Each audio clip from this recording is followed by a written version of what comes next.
களங்கள் தரும் தாயே மகாலட்சுமி சரணம். சங்கு சக்கரம் தாங்கியே எங்கள் இல்லம் வரணும். மங்களங்கள் தரும் தாயே மகாலட்சுமி சரணம்.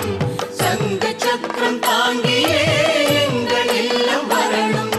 பார்க்கடலில் பிறந்தவளே அமிர்தவல்லி சரணம்.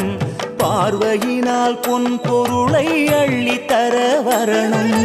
மங்களங்கள் தரும் தாயே மகாலட்சுமி சரணம். சங்கு சக்கரம் தாங்கியே எங்கள் இல்லம் வரணும். சித்தலக்ஷ்மி புத்திலக்ஷ்மி சுத்தலக்ஷ்மி சரணம். பக்தியோடு நிதம் பணிவோம் சௌபாகியம் தரணும். மங்களங்கள்